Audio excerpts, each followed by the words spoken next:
श्री सच्चिदानंद सद्गुरु साईनाथ महाराज की जय।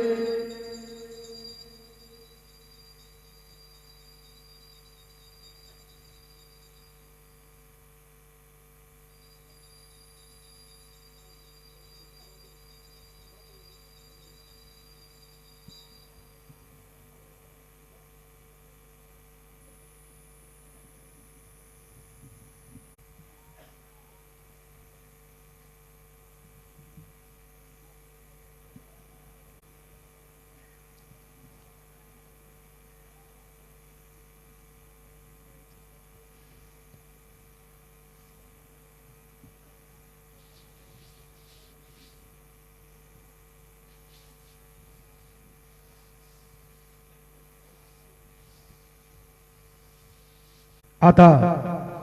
धूप आरती शुरू होता है। सर्वांनी एका सुरात आरती मनावी।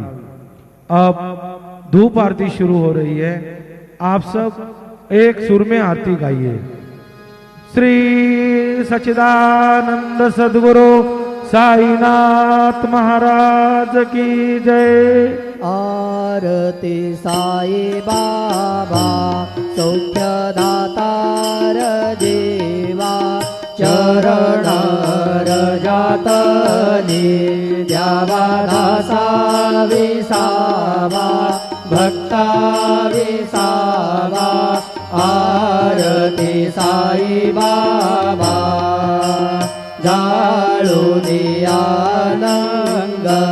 स्वस्वरूपी राहे दंग मोक्षो जनानावी निज डोळा श्रीरंग डोळा श्रीरंग। आरती साई बाबा जयामणी जैसा भाव दया तैसा अनुभव दाविसे दया घना ऐसे तुझे माव तुझे माव। आरती साई बाबा तुमचे नाम ध्याता हरे संस्कृते व्यथा अगाध तव करणी मार्ग दाविसे अनाथा दाविसे अनाथा। आरती साई बाबा कलियुगे अवतार सगुण परब्रह्म साचार अवतीर्ण झालासे स्वामी दत्त दिगंबर दत्त दिगंबर। आरती साई बाबा आठा दिवसा गुरुवारी भक्त करे ते वारे प्रभु पद पाहवया भव भय निवारे भय निवारे। आरती साई बाबा माझा निज द्रव्य ठेवा तव चरण रज सेवा मागणे हेचे आता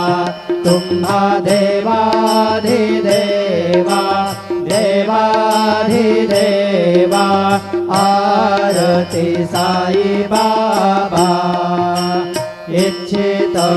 दीन जातक निर्मल तोया निज सुख पाजावे माधवाया संभाळ आपुले भाक आपुले भाक। आरती साई बाबा सौख्यदातार जीवा चरण रजातले द्यावा दासा विसावा भक्ता विसावा। आरती साई बाबा शिर्डी माझे पंढरपूर साई बाबा रमावर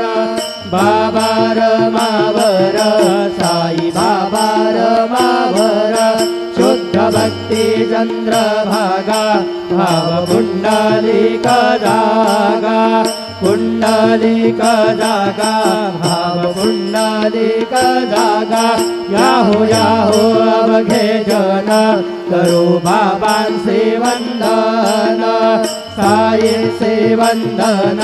करू बाबांचे वंदन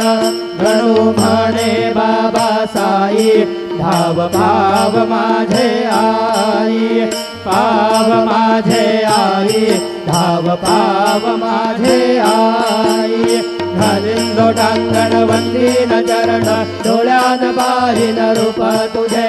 प्रेमे अलिंगिन अनन्य पूजिन भावे ओवाळीन म्हणे नाम त्वमेव माता पिता त्वमेव बंधु सखा त्वमेव विद्या द्रविणं त्वमेव सर्वं मम देव कायेन वाचा मनसेन्द्रियैर्वा बुद्ध्यात्मना वा प्रकृति स्वभावात् करोमि यद्यत् सकलं परस्मै नारायणायति समर्पयामि अच्युतं केशवं रामनारायणं कृष्णदामोदरं वासुदेवं हरि श्रीधरं माधवं गोपिकावल्लभं जानकीनायकं रामचन्द्रं भजे हरे राम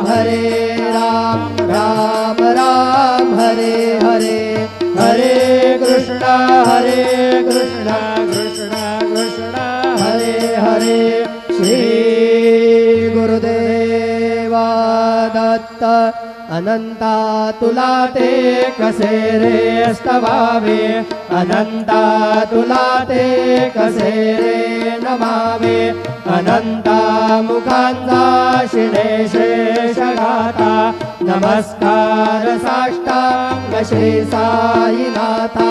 स्मरावे मनी त्वत्पदा नित्य भावे पुरावे तरी भक्तीसाठी स्वभावे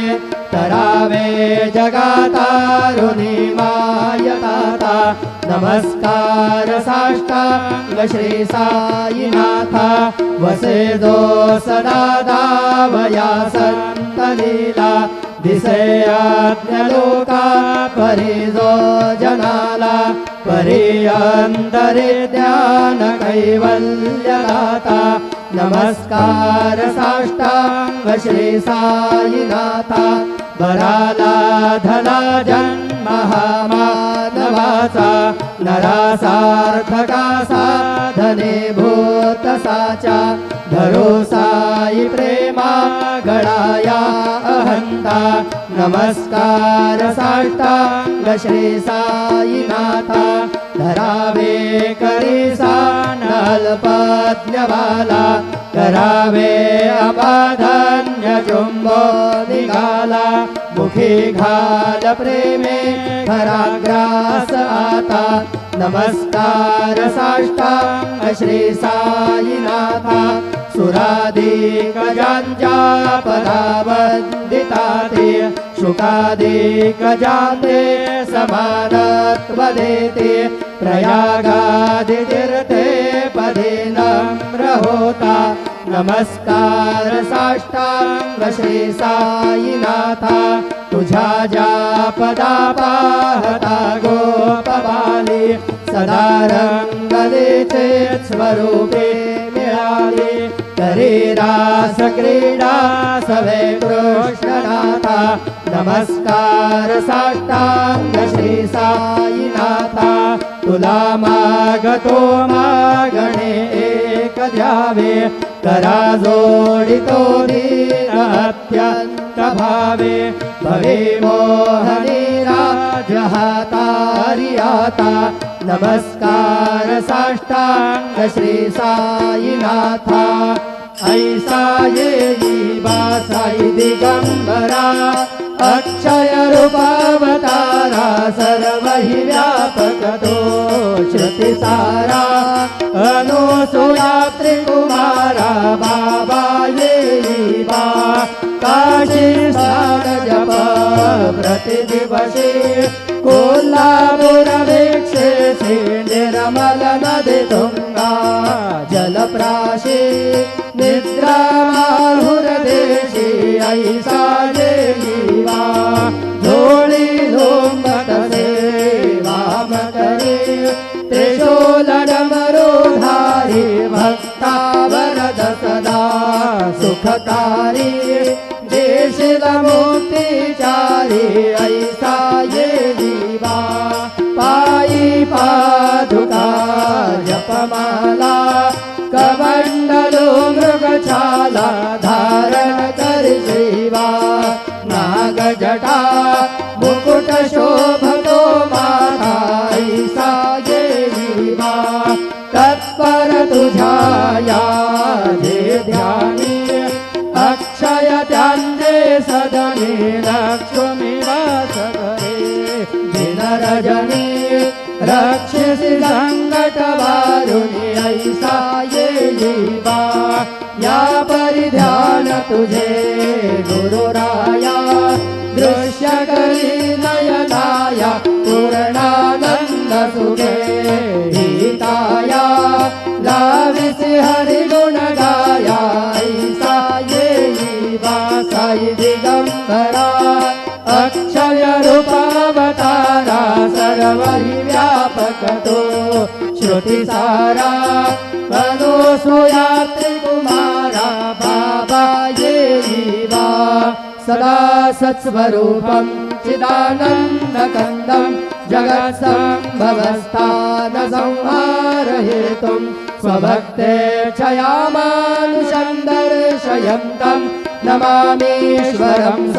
गुरुं साईनाथं भवद्भान्तविद्वं समार्तण्डमीड्यं मनोवागतीतं मुनिर्ध्यानगम्यं जगद्व्यापकं निर्मलं निर्गुणं त्वां नमामीश्वरं सद्गुरुं साईनाथं भवाम्भोधिमग्नार्धितानां जनानां स्वबाधाश्रितानां स्वभक्तेप्रियाणां समुद्धारणार्थं कलौ सम्भवन्तं नमामीश्वरं सद्गुरुं साईनाथं सदा निम्बवृक्षस्य मूलाधिवासात् सुधास्त्राविणन्ति तमप्यप्रियन्तं तरुं कल्पवृक्षाधिकं साधयन्तं नमामीश्वरं सद्गुरुं साईनाथं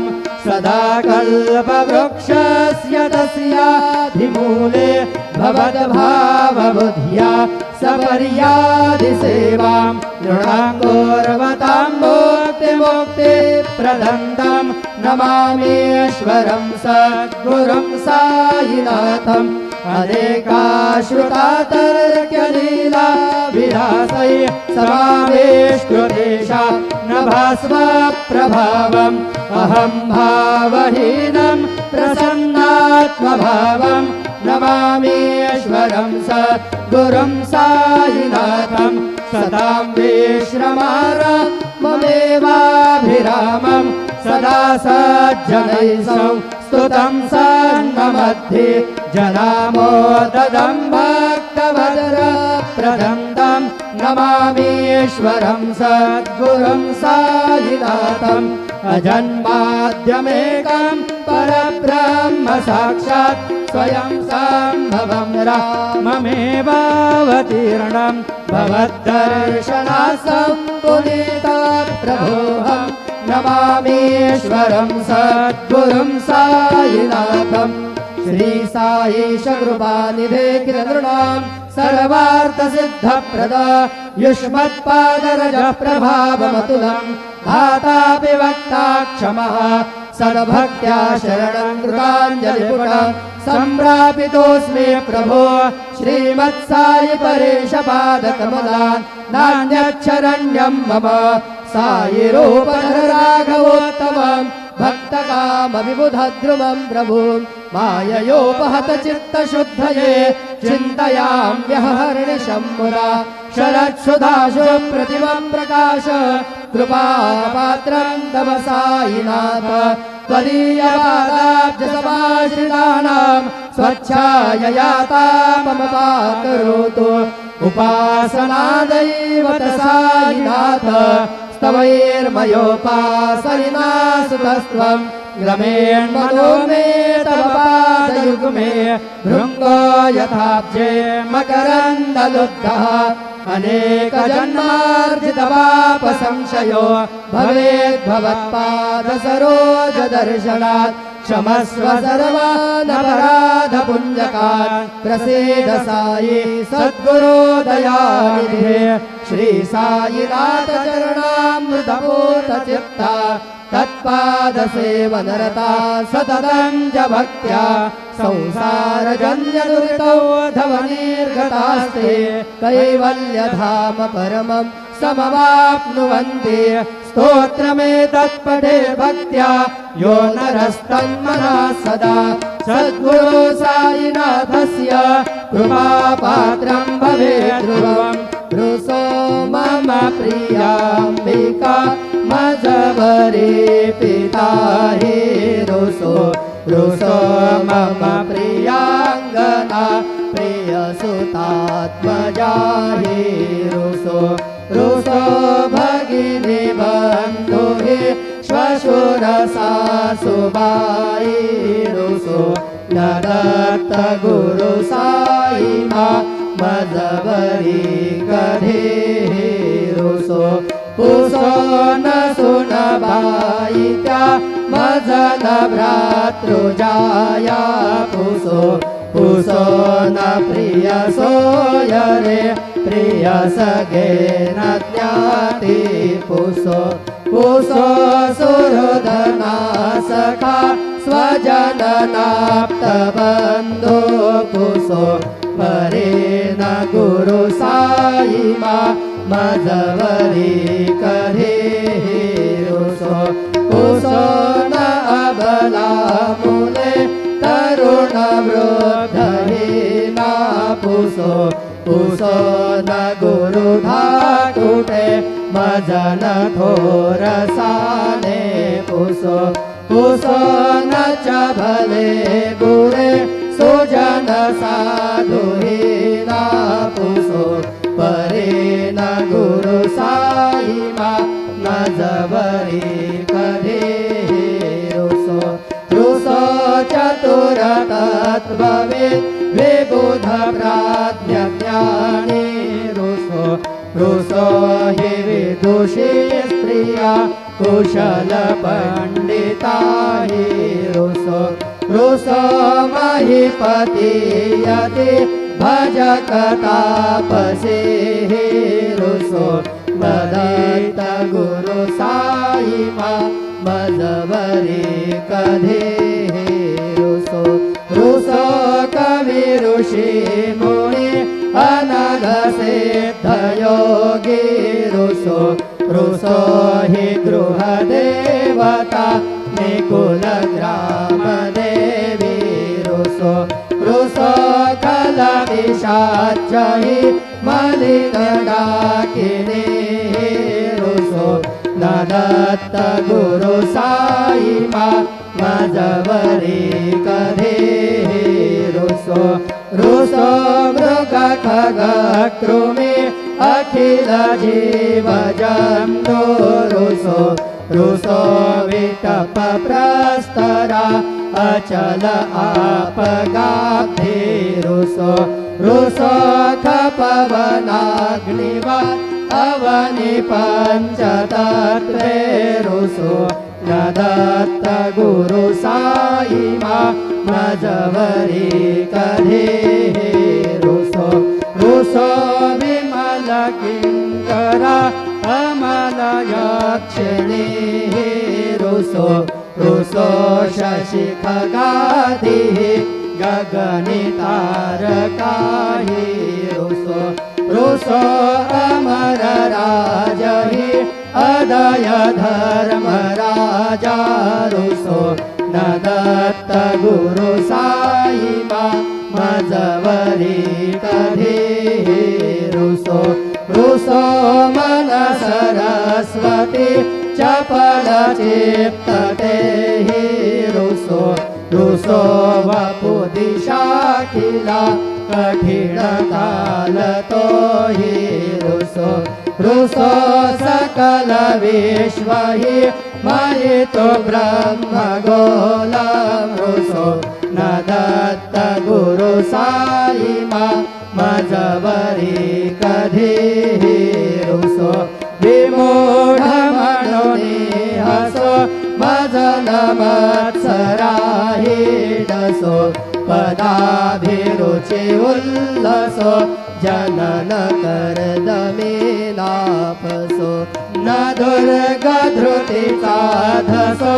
अशिव भाव मागे कसो प्रपंचे मन हेरुसो दृढ विरक्ती चित्ते ठसो कुणाची घृणा नसो न च स्पृहा कशाची असो सदैव हृदयी वसो मनसि ध्यानि साई वसो पदे प्रणयवो रसो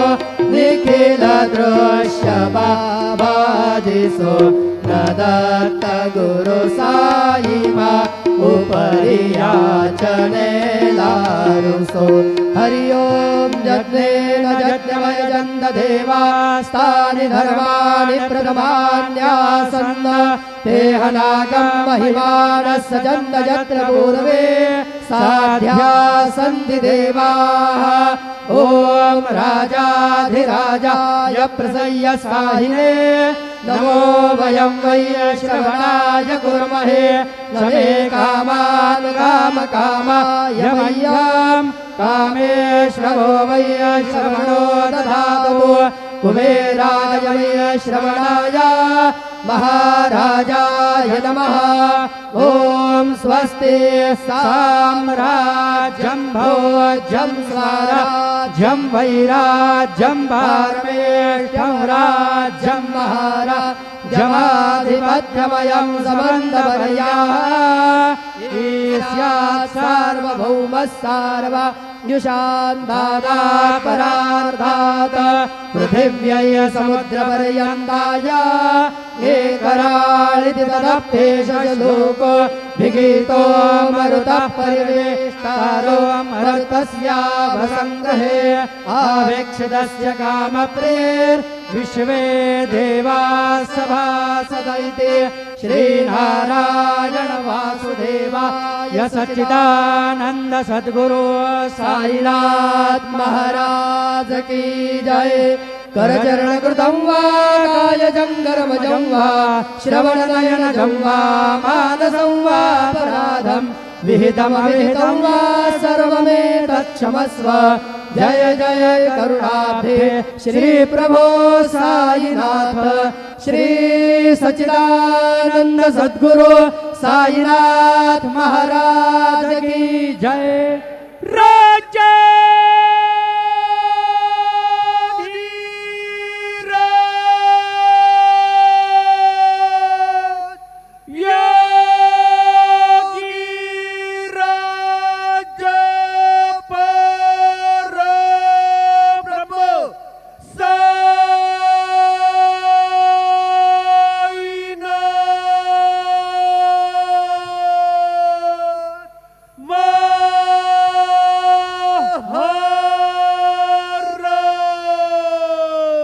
श्री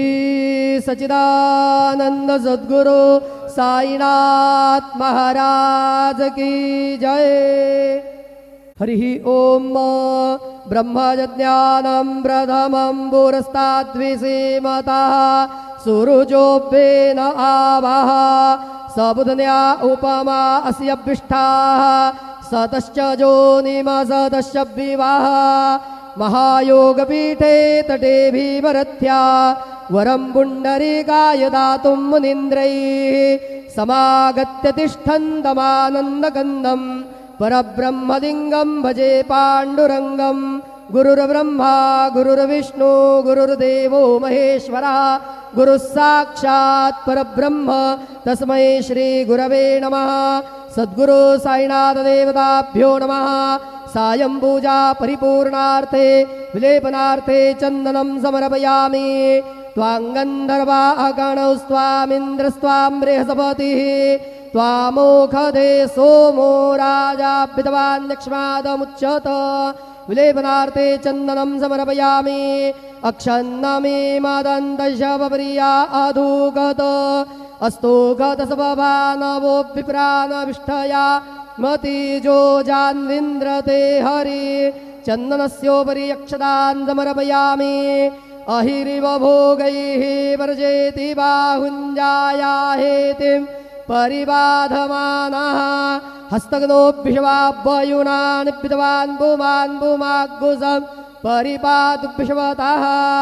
नानापरिमलसौभाग्यद्रव्याणि समर्पयामि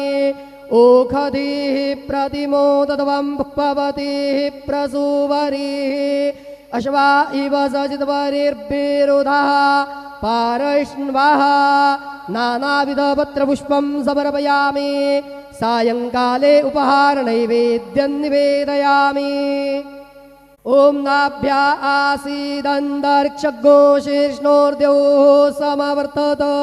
पदभ्यां भूमिर्दिशाः श्रोत्रात् तथा लोकाम् अगलपयन् चतुरस्रमण्डलं कृत्वा तदुपरि नैवेद्यपात्रं निधाय गायत्रीमन्त्रेण पात्रान् प्रोक्षयेत धेनुमुदरां प्रदर्शयेत ऋतन्त्वा सत्येन परिखिञ्चामि नैवेद्यं निवेदयामि ॐ प्राणाय स्वाहा ॐ अपानाय स्वाहा ॐ व्यानाय स्वाहा ॐ उदानाय स्वाहा ॐ समानाय स्वाहा ॐ ब्रह्मणे नमः नैवेद्यमध्ये पानीयं समर्पयामि पुनर्नैवेद्यं निवेदयामि ॐ प्राणाय स्वाहा ॐ अपानाय स्वाहा ॐ व्यानाय स्वाहा ॐ उदानाय स्वाहा ॐ समानाय स्वाहा ॐ ब्रह्मणे नमः नैवेद्यं समर्पयामि हस्तप्रक्षालनं समर्पयामि मुखप्रक्षालनं समर्पयामि शेषोपचारार्थे प्रार्थनापूर्वकं नमस्कारं करोमि श्री सच्चिदानंद सद्गुरु साईनाथ महाराज की जय।